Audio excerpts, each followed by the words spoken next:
Ukraine மக்களுக்கு villain யார் அப்படின்னு கேட்டா, அன்னை அமெரிக்கா அப்படின்னு சொல்லிட்டு போ வேண்டியதுதான். அன்னை அமெரிக்காவை பொறுத்தவரையும் உக்ரைனுக்கு மட்டும் கிடையாது. ஒட்டுமொத்த உலகத்துக்கும் வில்லத்தனத்த காட்டக்கூடிய ஆள் தான். அதனால அத தனியா எடுத்து வச்சிடலாம். வேற சப்ஜெக்ட்.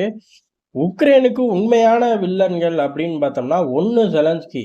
2வது மிகப்பெரிய வில்லன் அப்படின்னா ஐரோப்பா தான். காரணம் என்ன அப்படின்னா, ஜெலன்ஸ்கியோட பெரும்பாலான ரோல்கள ஐரோப்பா ஏத்துக்கும். ஏத்துக்கிட்டு இந்த மக்கள கொண்டு போய் உக்ரைன் களத்துக்குள்ள தள்ளி விட்டுரும். உதாரணத்துக்கு இப்ப வரையும் கூடி கொஞ்சிக்கிட்டு தான் இருக்காங்க. ஆனா ஏறக்குறைய இந்த 3 வருஷத்துல 5 தாட்டி மிகப்பெரிய பிரச்சனைய எழுப்புனார்கள். எதுக்கு அப்படின்னா, இந்த அகதிகள வச்சு மெயின்டெயின் பண்ண முடியல. உக்ரைனுக்கே திருப்பி அனுப்பிச்சுருவோன்னு. இந்த பேச்சு, சலசலப்பு எல்லாம் ஓடிம்போது கொஞ்சம் பேரு ஓடியே வந்தாய்ங்க. ஏதாவது அந்தந்த பகுதிய விட்டு உக்ரைனுக்குள்ளேயே வந்தார்கள். சரி யுத்தம் நின்னு போயிரும். இவனுங்க எப்படி நிப்பாட்டிருவாய்ங்க, நம்மள வச்சு மெயின்டெயின் பண்ண முடியல அப்படின்னு. இந்த மாரி ஏறக்குறைய 3 வருஷத்துல 5 தாட்டி இந்த செயல செஞ்சார்கள். ஆனா அந்த மக்கள கோர்ஸ்ல கூட்டிட்டு போய் ஆச்சாக்கும், பூச்சாக்கும்னாய்ங்க. கடைசியில அங்கருந்து விரட்டி விட்டது தான் மிச்சம். இந்த மாரி ஐரோப்பா வில்லத்தனத்த காட்டாத லெவலே கிடையாது. ஜெலன்ஸ்கிக்கு ஈக்குவலா இன்னொரு வில்லன் உக்ரைன் மக்களுக்கு அப்படின்னா, ஐரோப்பிய தலைவர்கள் தான்.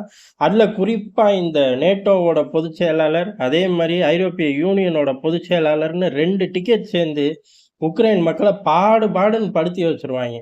ஆவுன்னா அதுக்கு இங்க போய் நின்றுவாய்ங்க.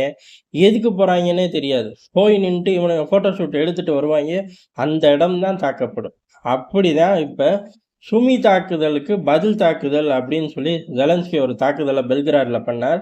அதுக்கு ஒரு பெரும் தாக்குதலா எங்க பண்ணுவார்கள் அப்படின்னு எல்லாரும் லிஸ்ட் போட்டு காத்துக்கிட்டு இருக்கும்போது தேவையே இல்லை. ஒன்று சுமி பகுதிக்கு போயிருக்கலாம், இல்லை சண்டை நடக்கக்கூடிய எவ்வளவோ யுத்த களங்கள் ஆக்ரோஷமா இருக்கு அங்க போயிருக்கலாம், இல்ல தலைநகர் கிவ்லயே போய் பேசாம எப்பவும் செய்யற வேலை என்னது, தெரிஞ்ச வேலை, பிடிச்ச வேலை, தலைநகர் கிவ்ல போய் போட்டோ ஷூட் நடத்திட்டு வந்திருக்கலாம். எல்லாத்தையும் விட்டுட்டு நேட்டோவோட பொதுச் செயலாளர் ஒடிசால போய் தான் நிக்க போறேன். எதுக்கு போய் நிக்கிறாருன்னே தெரியல. அங்க சமீப காலத்துல தாக்குதல்கள் நடந்துகிட்டே இருக்கு. ஆனா ஒரு பெரும் தாக்குதல் இப்ப இந்த 2 வார கேப்ல நடந்துச்சானா இல்ல. அதுக்கு முன்னாடி அப்படின்னு கேட்டா குட்டி குட்டி தாக்குதல் தான். பெரிய அளவுல அதாவது அந்த தாக்குதல் பூரா ஒடிசா துறைமுகத்தை கைப்பற்றக்காக நகர்த்தக்கூடிய காய்கள் தான்.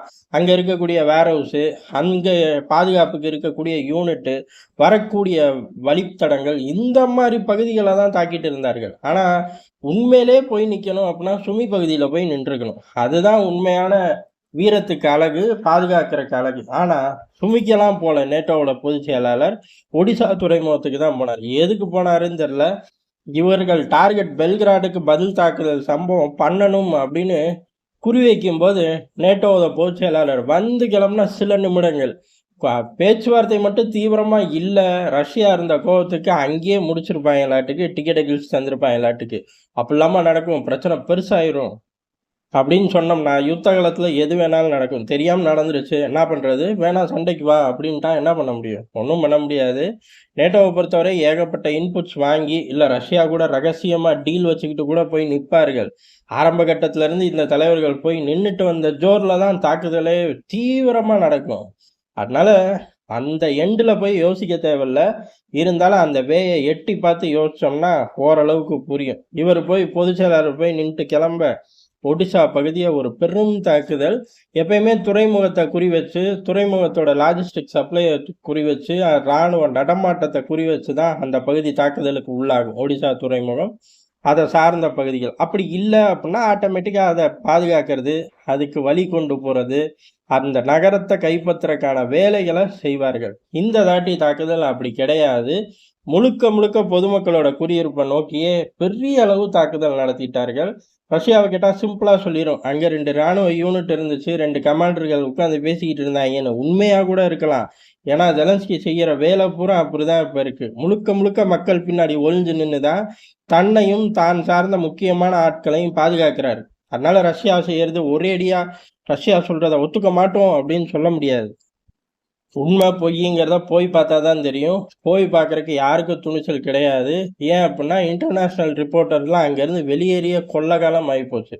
உள்ளூர் டெலகிராம் சேனல்கள் தான் ஓரளவு கரெக்டான மெசேஜை ரொம்ப காலமாகவே கொடுத்துக்கிட்டு இருந்தார்கள் இந்த வெளியூர் இன்டர்நேஷ்னல் ஏஜென்சிக்கே.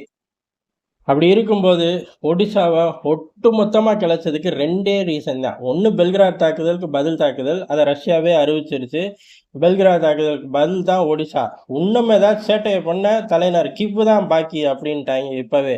ஆனா அதை குறிச்சதுக்கான இன்னொரு விஷயம் அப்படிங்கிறது நேட்டோவோட சீஃப் போய் நின்றுட்டு வந்ததுதான். இந்த மனுஷன் போகாட்டி கூட அந்த துறைமுகம் தப்பிச்சிருக்கும், வேற பகுதி சிக்கி இருக்கும். நமக்கு தெரிஞ்சு அதிகபட்சமா அடுத்து ஏதாச்சும் சேட்டையை கொடுத்தாங்கன்னா ஒன்று தலைநர் கிவு, அதுதான் பேலன்ஸு, பெரிய அளவுக்கு கிளச்சி போடலாம். இல்லாட்டி லிவி போன்ற நகரங்கள் தான். இந்த 2 நகரங்களை தாண்டி பெரிய அளவு கொளுத்துறக்கு அங்க பில்டிங்கே இல்ல தெரியுமா? அந்த அளவுக்கு நிலைமை மோசமா இருக்கு. ஆனா அதிபர் ஜெலன்ஸ்கியோட கூத்து கோமாளித்தனம் இன்னும் குறைஞ்ச பாடு இல்ல அப்படிங்கிறது தான் யதார்த்தமான உண்மை. நன்றி, வணக்கம்.